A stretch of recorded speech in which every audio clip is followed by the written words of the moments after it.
শিয়ালদা কোর্টের সামনে আপনাদের নিয়ে যাব। সন্দীপ সরকার আমাদের প্রতিনিধি সেখান থেকে রয়েছেন, তার কারণ ঘড়ির কাঁটায় 1 ঘন্টারও কম সময় বাকি রয়েছে। তারপর এই আরজি কর মামলা রায় ঘোষণা করবে কোর্ট। তার আগে সরাসরি সন্দীপ, দেখো এই মুহূর্তে আমি দাঁড়িয়ে রয়েছি শিয়ালদা আদালতের বাইরে। অনুমতি নেই, কিন্তু বিভিন্ন চিকিৎসক সংগঠন, নার্সদের সংগঠনের প্রতিনিধিরা একে একে জড়ো হতে শুরু করেছেন। তারা বিক্ষিপ্তভাবে এখানে আসছেন। আমরা জানি যে আজকে একাধিক কর্মসূচি রয়েছে।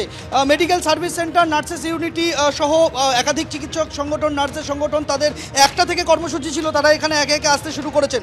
অভয়া মঞ্চ এবং জয়েন্ট প্ল্যাটফর্ম অফ ডক্টরসের কর্মসূচি ছিল 2টো থেকে। তাদের অনুমতি দেয়নি কলকাতা পুলিশ। তারা 2 দফা ইমেল করেছেন, কিন্তু ইমেলের কোনো জবাব কলকাতা পুলিশ যে জবাব তারা দিয়েছেন, বলে দেওয়া হয়েছে আইন শৃঙ্খলাজনিত সমস্যা, অত্যন্ত সংবেদনশীল মামলার আজকে রায়দান হতে পারে, সে কারণে অনুমতি দেওয়া যাবে না। আমার সঙ্গে এই মুহূর্তে রয়েছেন চিকিৎসক বিপ্লব চন্দ্র। বিপ্লববাবু, আজকে কোর্টের বাইরে জমায়েতের কারণ কি আপনাদের? আমরা ন্যায় বিচারের জন্য এখানে এসেছি। সেই 9 আগস্ট থেকে পশ্চিমবঙ্গের সাধারণ মানুষ, আমরা medical service centre, nurses unity, service doctors forum ন্যায় বিচার চেয়েছি। 2:30-টের সময় শিয়ালদা কোর্টে রায়দান হবে।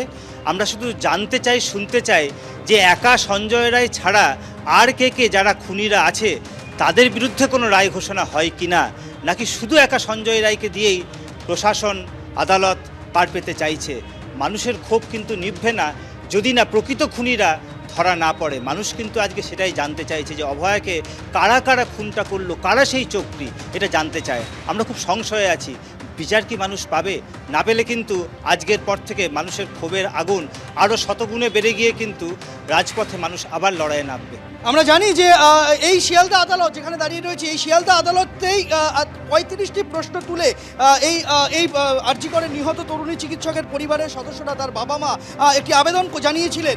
সেই আবেদন আদালত গ্রহণ করেছিল এবং সেই 35টি প্রশ্নের মধ্যে শুনেছি একাধিক প্রশ্ন ছিল যে প্রশ্নগুলোর উত্তর তারা পাননি বলে এখনও আজকের দিনে দাঁড়িয়েও, আজকে রায়দানের দিনে দাঁড়িয়েও তারা মনে করছেন যে এই প্রশ্নগুলোর জবাব তাদের কাছে নেই। যেমন আমি যদি একটা দুটো করে এই প্রশ্নগুলো বলি, যেমন তারা প্রশ্ন তুলেছিলেন যে সন্দীপ ঘোষ আরজি করের তদানীন্তন অধ্যক্ষ, তার মোবাইল ফোনটি সিজ করেছিল তদন্তকারীরা। সেই রাতে, ঘটনার রাতে তিনি কার সাথে কথা বলেছিলেন সেটা কি আদৌ তদন্ত করা হয়েছে? বলা হয়েছে যে পুলিশ আধিকারিকরা যারা এই তদন্ত প্রক্রিয়ার সঙ্গে ছিলেন, তার ডিসি লেভেলের আধিকারিক থেকে শুরু করে পুলিশ কমিশনার পর্যন্ত, তাদেরকে কি জিজ্ঞাসাবাদ এখনো করেছে? যদি জিজ্ঞাসাবাদ করে থাকেন তদন্তকারীরা, তাহলে তারা কি জানিয়েছেন, তার বিবরণ কোথায়? এই সমস্ত অনেক প্রশ্ন, 35টা প্রশ্ন 1-2 করে তারা আদালতের সামনে রেখেছিলেন।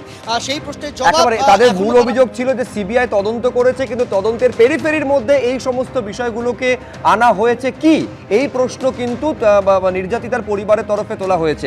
আমরা আরজি কর মেডিকেল কলেজ হাসপাতাল, যেখানে অপরাধ ঘটেছে, তার রায়দান আর কিছুক্ষণের মধ্যেই হবে।